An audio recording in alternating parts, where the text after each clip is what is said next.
ام المؤمنین حضرت عائشہ صدیقہ رضی اللہ تعالی عنہا نے رسول اعظم صلی اللہ علیہ وسلم سے عرض کیا، یا رسول اللہ صلی اللہ تعالی علیہ وسلم، کیا کوئی ایسا بھی ہے جس سے قبر میں سوال نہ ہو؟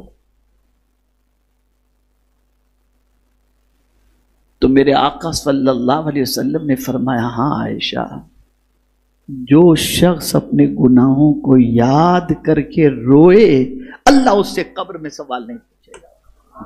سبسکرائب کیجئے ہمارے چینل نور رضا کو اور بیل آئیکن کو پریس کیجئے، جس سے آپ کو ہماری نیو ویڈیو کی نوٹیفیکیشن ملتی رہے۔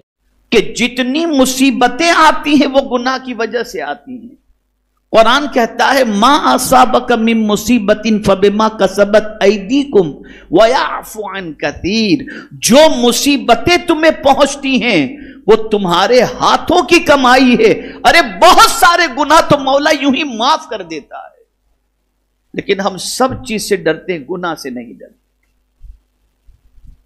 اللہ والے گناہ کے تصور سے گھبرا جاتے ہیں۔ اور ایک حدیث سنا دوں، چونکہ مجھے آج بہت لمبے سفر پر انشاءاللہ جانا ہے، اور یہ خوشخبری بھی آپ کو سنا دوں کہ کل انشاءاللہ العظیم انگلینڈ میں سنی دعوت اسلامی کا ایک عظیم سینٹر کا انوگریشن ہے۔ انگلینڈ بلبل باغ مدینہ پہنچ چکے ہیں، اور میں آج ابھی یہاں سے فارغ ہو کر ایئرپورٹ کے لیے نکلوں گا انشاءاللہ۔ دعا کریں سفر آسان بھی ہو اور اللہ راضی بھی ہو جائے۔ تو عرض یہ کر رہا تھا، گناہ، ایک حدیث سنا دو۔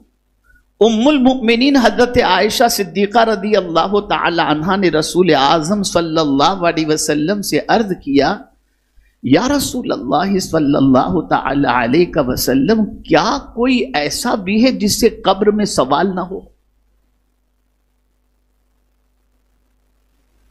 تو میرے آقا صلی اللہ علیہ وسلم نے فرمایا، ہاں عائشہ، جو شخص اپنے گناہوں کو یاد کر کے روئے اللہ اس سے قبر میں سوال نہیں پوچھے گا۔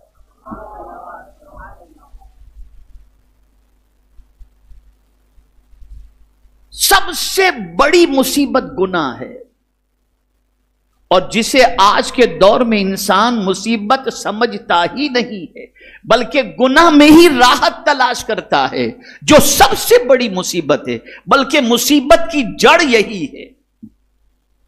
تو مولا علی کرم اللہ تعالی وجہہ الکریم فرماتے، ڈرنا ہے گناہ سے ڈرو، اگر ہو گیا تو معافی مانگو، معافی مانگو، توبہ کرو اللہ کی بارگاہ کے اندر،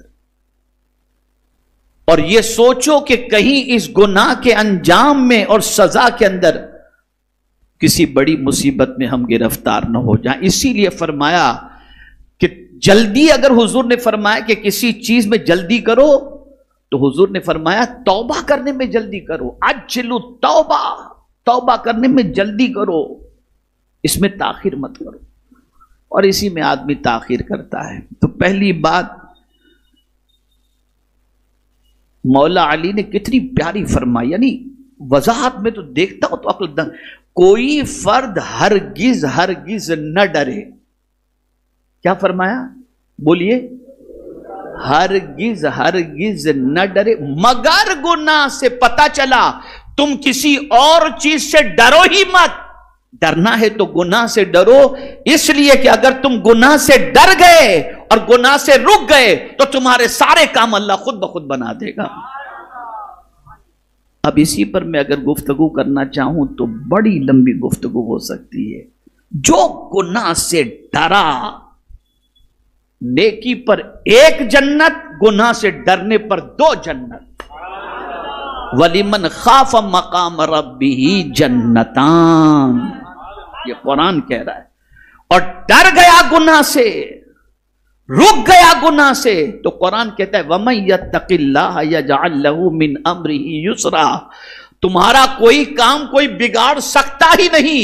جو اللہ سے ڈرا اللہ اس کے سارے کام کو آسان کر دیتا ہے، آسان کر دیتا ہے۔ تو پہلی بات جلدی جلدی میں سمجھا دوں، یہ آپ نے سمجھ لیا، ڈرنا ہے تو کس سے؟